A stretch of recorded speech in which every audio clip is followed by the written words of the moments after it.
إن الحمد لله نحمده ونستعينه ونستغفره ونعوذ بالله من شرور أنفسنا ومن سيئات أعمالنا من يهده الله فلا مضل له ومن يضلله فلا هادي له ونشهد أن لا إله إلا الله وحده لا شريك له الذي يرسل إلى الناس كافة بشيرا ونذيرا أما بعد فأعوذ بالله من الشيطان الرجيم بسم الله الرحمن الرحيم الذين يؤمنون بالغيب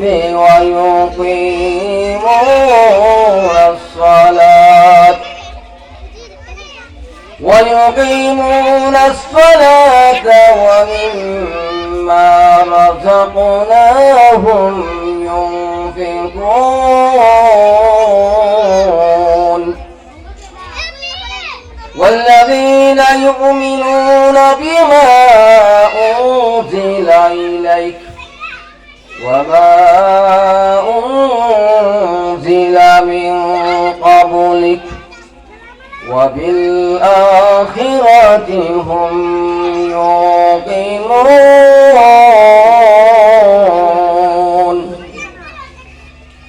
قال النبي صلى الله عليه وسلم عن سعد بن سعيد رضي الله تعالى عنه قال قال رسول الله صلى الله عليه وسلم بشر المسائل في الظلام إلى المساجد بالنور التام يوم القيامة أو قام عليه الصلاة والسلام بارك الله لنا ولكم في القرآن العظيم ونفعنا وإياكم بالآيات والذكر الحكيم اللهم صل على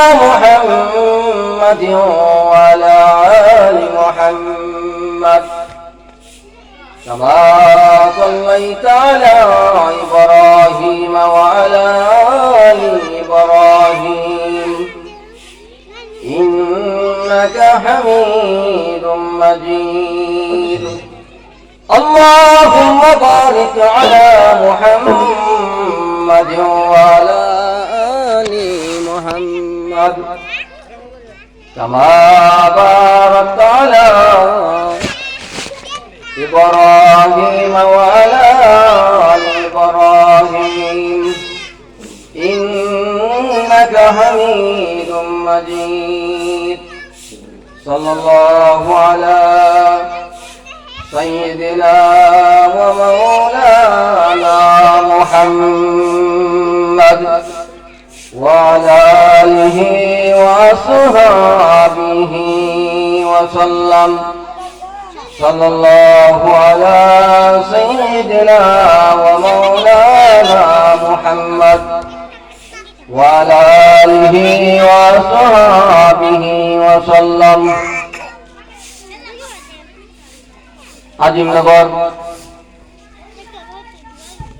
আজিমনগর নতুন বাড়ি শিল্প যুবক সংঘ উদ্যোগে তাফসীরুল মাহফিল সম্মানিত সভাপতি সাহেব ও আমার ওলামায়ে কেরাম তাফসীর করবেন। আল্লাহ পাকের লাখো শুকরিয়া আদায় করেছি যিনি আপনারা আমাদেরকে দুনিয়ার সমস্ত কাজ থেকে মায়া মহব্বত করিয়া কোরআন ও হাদিসের বাগানে আসার এবং বসার তৌফিক দিয়েছেন। এই জন্য আমরা শুকর আদাব আলহামদুলিল্লাহ।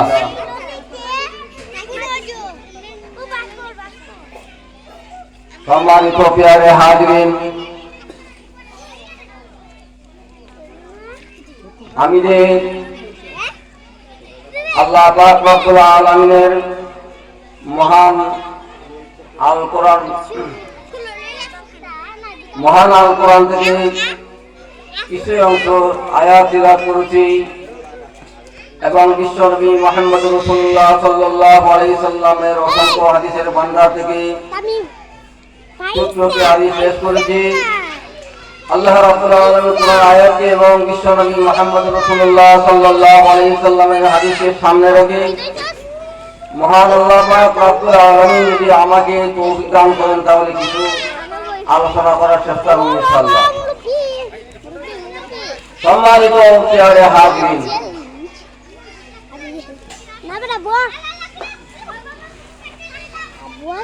আল্লাহ পাক রব্বুল আলামিনের দরবারে অসংখ্য অগণিত শুকর আদায় করেছি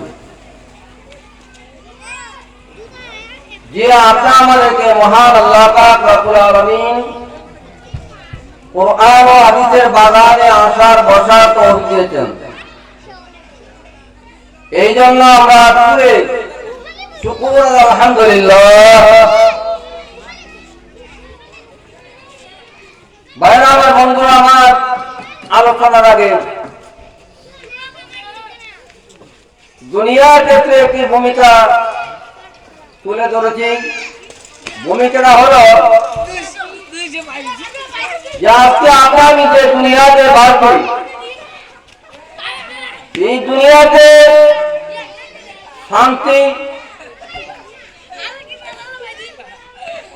শান্তির মধ্যে আপনার চলার এবং কোন কাজ করলে আপনার আমার ভালো হবে, লাভবান হবে, আমরা যে খোঁজাখুঁজি করি। আপনার আমাদের যারা পবিত্র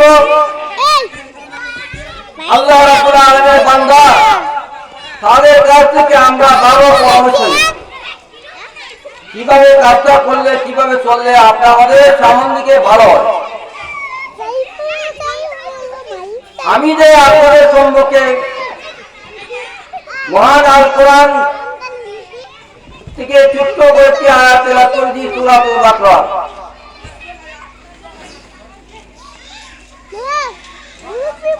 আল্লাহ পাক রব্বুল আলামিন যদি আমাকে তৌফিক দান করেন তাহলে কিছু আলোচনা করব ইনশাআল্লাহ। এর আগে বেহেশতের সরল সফর দুনিয়াতে যেমন আগামী সুন্দর জীবন যাপন করতে চাই, এটা আপনার আমাদের অস্থায়ী জিন্দেগি। আর মৃত্যুর পরে যে একটা জীবন আসবে, সময় আসবে, এটা আপনাদের চিরস্থায়ী জিন্দেগি। এই জন্য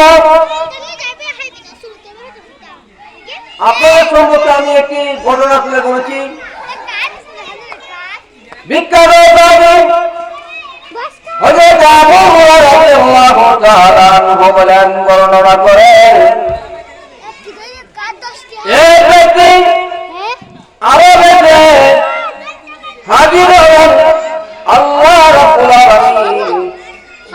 আল্লাহ রাব্বুল আলামিন নবীজির কাছে সে জিজ্ঞেস করে, ইয়া রাসূলুল্লাহ, ইয়া হাবিবাল্লাহ,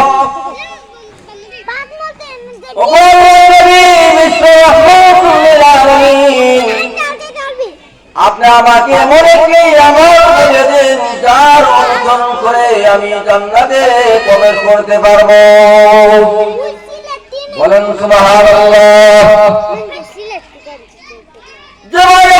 আমি এই দুনিয়াতে ভালো মানুষের কাছে ভালো উপকারের জন্য যাই, সেইভাবে এই ব্যক্তি আরো রয়েছে আল্লাহ নবী বিশ্ব রহমতুল্লাহ আলাইহির কাছে এসে আরজ করলেন, ইয়া রাসূলুল্লাহ, ইয়া হাবিবাল্লাহ, ওগো আল্লাহর নবী বিশ্ব রহমতুল্লাহ আলামিন, আমাকে আপনি এমন একটি আমল করে দেন যার অনুসরণ করে আমি জান্নাতে প্রবেশ করতে পারবো। আল্লাহ নবী বিশ্ব রহমতুল্লাহ আলামিন এই লোকটিকে তিনটি কাজ বলিয়ে দিলেন। তিনটি কাজের এক নম্বর কাজ হলো, আল্লাহ নবী বিশ্ব রহমতুল্লাহ আলামিন বললেন, প্রথম নম্বর কাজ হলো তুমি আল্লাহ রাব্বুল আলামিনের ইবাদত করবে, আর সাথে কাউকে শরীক করবে না। দুই নম্বর হলো যথাযথভাবে ফরজ যাকাত আদায় করবে।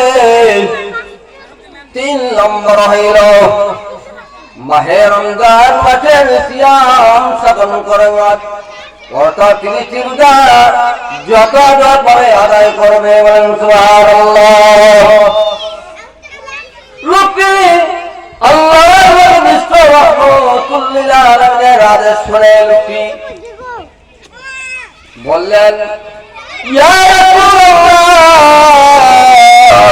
ইয়া হাবিবাল্লাহ, ওগো আল্লাহর নবী বিশ্ব রহমতুল্লাহ আলামিন, আমি আল্লাহ রাব্বুল আলামিনের কসম করে বলতেছি, আমি এর মধ্যে কোনো কম বাড়তি করব না। বলেন সুবহানাল্লাহ। লোকটি যাওয়ার পর আল্লাহর নবী বিশ্ব রহমতুল্লাহ আলামিন বললেন, ও রহমানের গোলাম, আল্লাহর গোলাম, আমি নবীর উম্মতের দল, তোমাদেরকে আমি একটি সুসংবাদ শুনাইতেছি। তোমরা যদি জান্নাতে কোন মানুষ দেখতে চাও, তাহলে তোমরা ওই লোকটির দিকে তাকাও। বলেন সুবহানাল্লাহ। ভাইরা আমার, বলবো লক্ষ্য করুন, আজকাল দুনিয়াতে আমি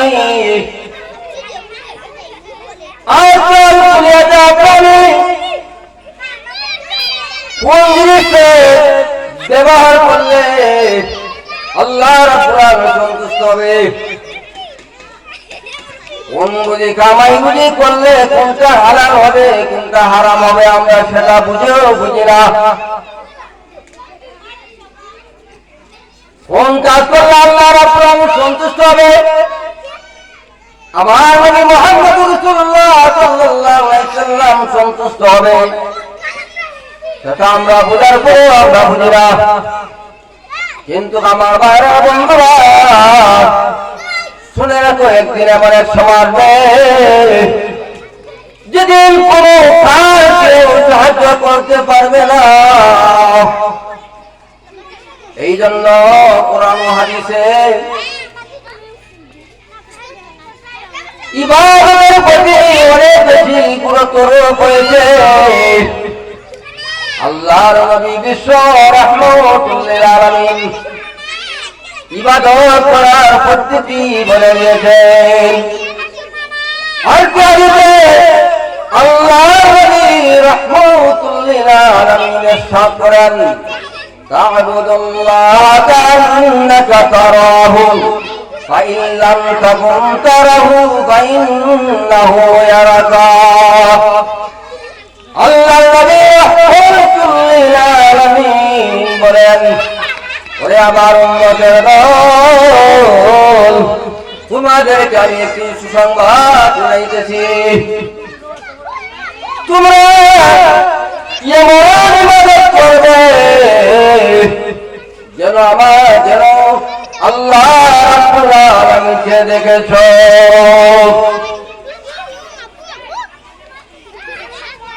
এ কথার অর্থ হলো এত উচ্চ স্তরে পৌঁছা সম্ভব না হয়, তাহলে মনে করো যদি তুমি আল্লাহ রাব্বুল আলামিনকে না দেখো, কিন্তু আল্লাহ রাব্বুল আলামিন তোমাকে দেখতেছেন। বলেন সুবহানাল্লাহ। আমার বন্ধু লক্ষ্য করুন, সময় অল্প সময়, আমার বন্ধু লক্ষ্য করুন, যে পৃথিবীতে আমি বাস করতেছি, যে দুনিয়াতে আমি বাস করতেছি, কিন্তু বন্ধুরা এই পৃথিবীতে আমি এই পৃথিবী থেকে চলে যেতে হবে। আমার বন্ধুরা, অর্থাৎ মৃত্যুর পরে যে একটা জগৎ আসবে, যার আসবে, সেই জগৎটাই হলো আপনি আমাদের চিরস্থায়ী জগৎ। কাজে আমরা মুসলমান হয়ে এসেছি, মহান আল্লাহ রাব্বুল আলামিন এই মুসলমানদের উপর, আল্লাহ রাব্বুল আলামিনের বান্দাদের উপর 50 ওয়াক্ত নামাজ দিয়েছিলেন। কিন্তু আমাদের নবী মুহাম্মদ রাসূলুল্লাহ সাল্লাল্লাহু আলাইহি ওয়াসাল্লাম কমাইতে 5 ওয়াক্ত নামাজ নিয়ে আসেন। সুবহানাল্লাহ। এই 5 ওয়াক্ত নামাজ আমি ঠিক পড়তে পারি নাই, শুধু খালি আমাদের অন্তরে দুনিয়া টাকা, দুনিয়ার ব্যবসা। কিন্তু আমার বন্ধু লক্ষ্য করুন, একদিন এমন এক সময় আসবে যেই দিন আফসোস করব, আল্লাহ আমাদেরকে আবার দুনিয়াতে পাঠিয়ে দাও, যতক্ষণ পর্যন্ত আপনার সন্তুষ্টির মতো ইবাদত না করতে পেরেছি, ততক্ষণ পর্যন্ত আমাদেরকে মৃত্যু করো না। ভাই আমার বন্ধুরা, এই সময়টা আর যাওয়া যাবে না। এই জন্য আপনার হাদিস, আল্লাহ রাসূল সাল্লাল্লাহু আলাইহি ওয়াসাল্লাম হাদিসে ইরশাদ ফরমান, আন সাআল বিন সাঈদ রাদিয়াল্লাহু তাআলা আনহু قال قال رسول الله صلى الله عليه وسلم باشر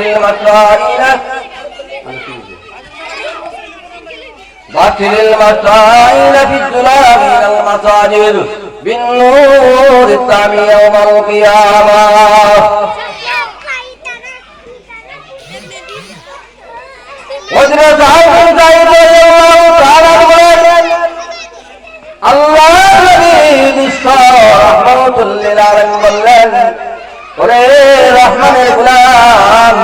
আমি নবীর উম্মতের দল তোমাদেরকে ওই সুসংবাদটি জানাইতেছি, তোমাদের মধ্যে যে ব্যক্তি দুনিয়ার রাত্রি অন্ধকারে বেশি করিয়া মসজিদে গমন করিবে, তাহাদেরকে আল্লাহ রাব্বুল আলামিন কিয়ামতের দিবসে পূর্ণটি নূরের সুসংবাদ দান করবেন। সুবহানাল্লাহ। ইহার অর্থ হল আসল দুনিয়াতে মসজিদে যাওয়ার সার্থকতা। ভাইয়ের আমার বন্ধুরা, একদিন আপনি আমার বুঝে আসবে, যেই দিন কিয়ামতের ভয়াবহ দৃশ্যগুলো আপনার আমাদের সম্মুখীন হবে, অর্থাৎ আপনার আমাদের সম্মুখে তুলে ধরা হবে। এই দিন আপনি আমাদের বুঝে আসবে, হায় হায় আমার 40 বছরের জিন্দগি, 50 বছরের জিন্দগি, 80 বছরের জিন্দগি আমি কোথায় কাটাইলাম, কোথায় ব্যয় করলাম।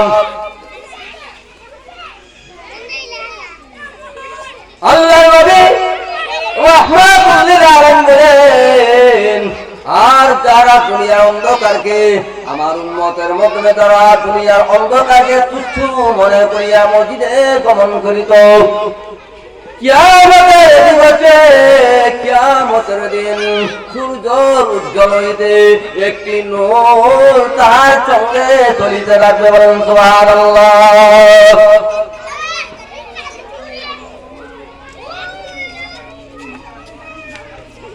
ওয়াখির দাওয়ানা আলহামদুলিল্লাহি রাব্বিল আলামিন। নামাজের আজানের সময় আজান দেওয়া হইতেছে। আপনারা মুসল্লি সাহেবেরা যারা আছেন অতি সত্ত্বর প্যান্ডেলের দিকে চলে আসুন। প্যান্ডেলের ভিতরে নামাজ হবে।